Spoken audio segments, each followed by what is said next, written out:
वाला कहाना छूट गई ना दला का वीडियो एडिटर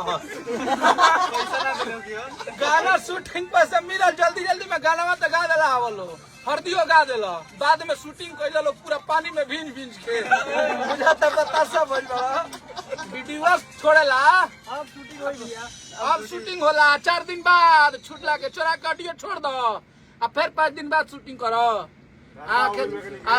खेसारी भैया को बोल रहे थे लाई में लोग चोर है तो तुम्हारा राइटर चोर है तुम लोग से बड़ा चोर कौन है 100 गाना गिना देंगे उंगली पे कि चोरा के तुम लोग गाए हो तुम लोग चोरी नहीं करोगे तो तुम लोग का उचित भोजपुरी में नहीं रहेगा कुछ मौका नहीं मिला तो कुछ चाहिए बैठो हाँ कुछ मिलत नहीं खबारे के खत्म हो गई मार्केट तक चोरा के गा दो भैया राइटरों के फोन करके पूछेला सर केकरा से गवइले बड़ो हां राइटर के म्यूजिक डायरेक्टरन के सबन के डरवाएलम सर रिकॉर्डिंग बा ई जान लियो धमकी देता लोग की अथु क दे चोरी पर एक तो सी चोरी है ऊपर ले सीना चोरी धइले बानी प्राइवेट क के जहां छोइल अभी रुक तार गाना में थोड़ी देर में बोलो प्राइवेट यार मुंह का बड़ा बहुत पहले जब गवा लगा ना वही गरी प्राइवेट होकर रखा जाला एजा हमनी के गाना कैसे हरदी ब्लॉक हो गई लास्ट में पूरा मैनेज भइल राष्ट्र में पूरा दुनिया लोग के फोन आई कि खोल दीजिए भैया जाने दीजिए तो आदमी ये करके चलिए भोजपुरी में रहना है तो क्या करना है 1 मिलियन गइल कि ना गइल है 100 मिलियन पहुंचल 1.5 मिलियन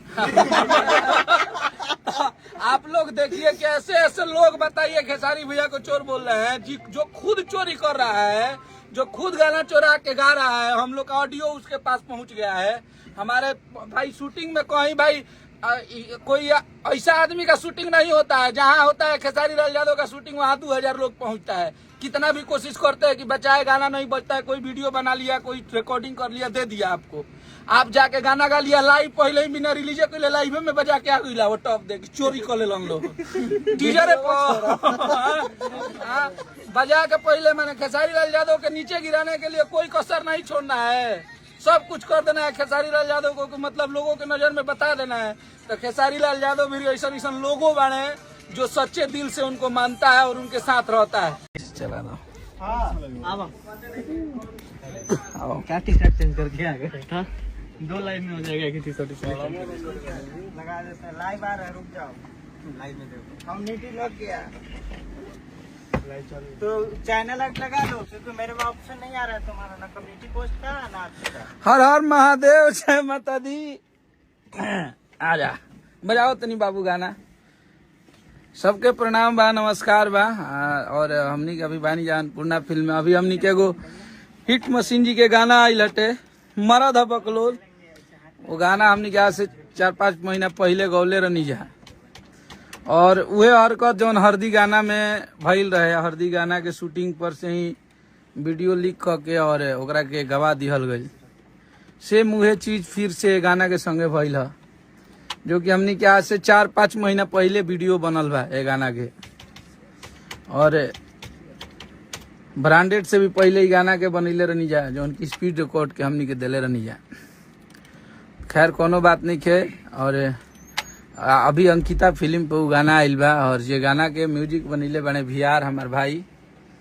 बहुत अच्छा म्यूजिक बना रहे हैं और बहुत सारा अभी गाना आ रहा है इनका मार्केट में ओकरा के एगो भोजपुरी के तथाकथित सुपरस्टार बनी देखनी हुआ के लाइव आके पहले ही और रिलीज ले पहले ही ऑडियो मिल गई बा कहीं अपन गा के लाइव आ गई वहाँ के आप सब खुद समझदार बनी जा आप सब समझा तनी जा कि हमनी के 5 महीना पहले जौन गाना के गा के वीडियो और ऐसा माइंड में भी ना रहा कि अभी ये गाना के छोड़ल जाओ लेकिन स्पीड रिकॉर्ड के बार बार आवत रहा कि गाना एक दे दीजिए तो हम लोग स्पीड रिकॉर्ड को दिए तो स्पीड रिकॉर्ड को मना कर दिया गया वहाँ से फ़ोन करके तो खैर कोई बात नहीं अंकिता फिल्म से गाना को रिलीज कर दिया गया है और वो गाना शूटिंग पर से ही वायरल हो गई और गाना के उगा के अभी ऑडियो छोड़ दिले बा लोग जिससे कि हरदी गाना में कोई लन रहा लोग हरदी गाना के हमनी के शूटिंग पर से गाना लीक हो गई रहे और ओकरा के गा के छोड़ दिया लोग तो आप लोग जवाब दे देनी जा व्यूज के मामला में रोड के मामला में हर जगह और जवाब एक रुआ सब दे अब जा उम्मीद बा आप लोग मोहब्बत करी ले जा हिट मशीन खेसारी भैया से तो आप लोग अंकिता फिल्म पे गाना गिल बजा के सुनी जा और देखिए हमनी संगे हमारे भाई बहुत सारा सुमन है सतीश जी हैं अनुज जी हैं नितेश जी हैं भोजपुरी टॉप न्यूज लंठा बाबा राहुल है इधर रतन इस गाने में गाया ये आदर्श है बहुत अच्छा कंपोजिशन करता है और सबसे बढ़िया म्यूजिक ये बनाया है वीआर, तो वीआर है। तो आप लोग बस ऐसे ही आशीर्वाद प्यार देते रहिए। अभी आया है काम हमारे यहाँ कर रहा है, तो इसका भी लोग नाम ले रहे हैं कि ये लीक करवाया है हमारा गाना, जो कि हमारे गाना चुरा के हमारे पर चोरी का इल्जाम लगा देता लोग। बताइए अब का कहल जा। खैर कोनो बात ना। शूटिंग पर से भाई जी, शूटिंग जहाँ हो रहा था हम लोग का, वहीं से कोई गाना रिकॉर्ड करके भेजा है और वहाँ से गाना गया है, तो वो गाए, तो हम लोग को पता चला कि गाना हम लोग का लीक हो गया है। तो आज हम लोग अपना ऐसे चला रहा हूँ। क्या टी शर्ट चेंज करके आ गए? हाँ, 2 लाइन में हो जाएगा किसी छोटी सी लगा देते हैं। लाइव आ रहा है, रुक जाओ, लाइव में देखो। हम नीति लग गया तो चैनल लगा दो, क्योंकि मेरे में ऑप्शन नहीं आ रहा है तुम्हारा, ना कम्युनिटी पोस्ट का ना आपका। हर हर महादेव, जय माता दी। आजा बजाओ तनी बाबू गाना। सबके प्रणाम बा, नमस्कार बा। और हमनी के अभी बानी जान पूर्णा फिल्म में अभी हमनी के एगो हिट मशीन जी के गाना आइल हटे, मरद है बकलोल। वो गाना हमनी के आज से 4-5 महीना पहले गौले रहनी जा, और उहे हरकत जौन हरदी गाना में भइल रहे, हरदी गाना के शूटिंग पर से ही वीडियो लीक करके और ओकरा के गवा दिहल गई। सेम उहे चीज फिर से गाना के संगे भइल है, जो कि हमनी के आज से 4-5 महीना पहले वीडियो बनल बा ए गाना के, और ब्रांडेड से भी पहले ही गाना के बनैले रहनी जा, जौन की स्पीड रिकॉर्ड के हमनी के दिले रहनी जा। खैर कोनो बात नहीं खे। और अभी अंकिता फिल्म पे वो गाना आइल बा, और ये गाना के म्यूजिक बनैले बने वीआर हमार भाई, बहुत अच्छा म्यूजिक बना रहे हैं। और बहुत सारा अभी गाना आ रहा है इनका मार्केट में। ओकरा के एगो भोजपुरी के तथाकथित सुपरस्टार बनी, देखनी हुआ के लाइव आके पहले ही, और रिलीज ले पहले ही ऑडियो मिल गई बा कहीं, अपन गा के लाइव भागनी है वहाँ के। आप सब खुद समझदार बनी जा, आप सब समझा तनी जा कि हमनी के 5 महीना पहले जौन गाना के गा के वीडियो, और ऐसा माइंड में भी ना रहा कि अभी ये गाना के छोड़ल जाओ, लेकिन स्पीड रिकॉर्ड के बार बार आवत रहा कि गाना एक दे दीजिए। तो हम लोग स्पीड रिकॉर्ड को दिए, तो स्पीड रिकॉर्ड को मना कर दिया गया वहाँ से फ़ोन करके। तो खैर कोई बात नहीं, अंकिता फिल्म से गाना को रिलीज कर दिया गया है, और वो गाना शूटिंग पर से ही वायरल हो गई, और गाना के उगा के अभी ऑडियो छोड़ दिले बा लोग, जिससे कि हरदी गाना में कोई लन रहा लोग। हरदी गाना के हमनी के शूटिंग पर से गाना लीक हो गई रहे, और ओकरा के गा के छोड़ दिया लोग। तो आप लोग जवाब दिए देनी जा, व्यूज के मामला में, रोड के मामला में, हर जगह, और जवाब एक रुआ सब दे अब जा। उम्मीद बा आप लोग मोहब्बत करी ले जा हिट मशीन के सारी बिया से। तो आप लोग अंकिता फिल्म पे गाना गिल बजा के सुनी जा। और देखिए हमनी संगे हमारे भाई बहुत सारा, सुमन है, सतीश जी हैं, अनुज जी हैं, नितेश जी हैं, भोजपुरी टॉप न्यूज, लंठा बाबा राहुल है, इधर रतन इस गाने में गाया है। ये आदर्श है, बहुत अच्छा कंपोजिशन करता है, और सबसे बढ़िया म्यूजिक ये बनाया है वीआर, तो वीआर है। तो आप लोग बस ऐसे ही आशीर्वाद प्यार देते रहिए। अभी आया है काम हमारे यहाँ कर रहा है, तो इसका भी लोग नाम ले रहे हैं कि ये लीक करवाया है हमारा गाना, जो कि हमारे गाना चुरा के हमारे पर चोरी का इल्जाम लगा देता लोग। बताइए अब का कहल जा। खैर कोनो बात ना। शूटिंग पर से भाई जी, शूटिंग जहाँ हो रहा था हम लोग का, वहीं से कोई गाना रिकॉर्ड करके भेजा है, और वहाँ से गाना गया है, तो वो गाए, तो हम लोग को पता चला कि गाना हम लोग का लीक हो गया है। तो आज हम लोग अपना रिलीज करने लगे। स्पीड रिकॉर्ड को बहुत पहले से ये गाना दिया हुआ था। हम लोग के, आप लोग के मोहब्बत और आप लोग के आशीर्वाद से हम लोग चलते हैं। भाई अच्छा बोला है। एगो कहावत कहल बा, विजय यादव एक अच्छा लड़का बोला है कि वो सब भैया कीड़ा है, रेंगते रहेगा। खेसारी लाल यादव बनने के खूब कोशिश होला, 10 गो किन ले, 8 गो किन ले, तो हई फॉर्चूनर ले ले। बारे खेसारी लाल बनने में दूसरा जन्म लेना पड़ेगा, बहुत मेहनत करना पड़ेगा। उसका 1% तुम लोग से मेहनत नहीं होगा, और तुम लोग गाना चुरा के क्या दूसरे का गाओगे, कुछ नहीं होने वाला है। प्राइवेट बा, अभी ढेर बोल लोग तो ब्लॉको हो जाये। तो ऐसे आप लोग आशीर्वाद प्यार दीजिए। अंकिता फिल्म पे हमारे भाई सुलभ उपाध्याय के कंपनी हो, स्पीड रिकॉर्ड पे गाना दिया रहा, वो जब फोन करके मना कर दिया लोग, तो भाई वो कंपनी हर लोगों को गवाती है। तो वो बोले कि पाजी आप कहीं रिलीज करवा दीजिए।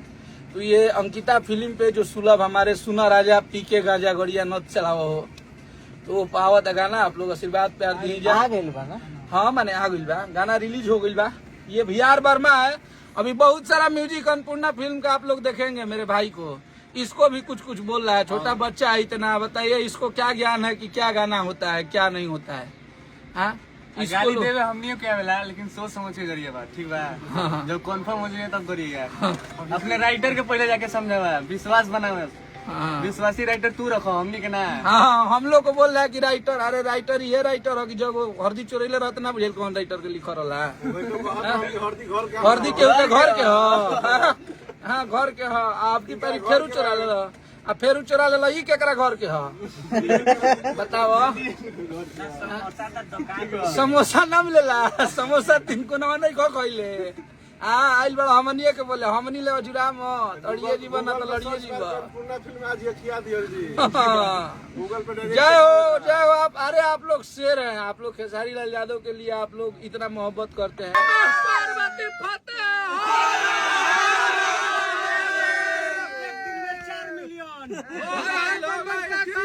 हर मजा बदमाशी में डाल देंगे, फांसी में। दिखाइए इधर भाइयों से। आप लोग कल खोखा के संग धोखा हो गया।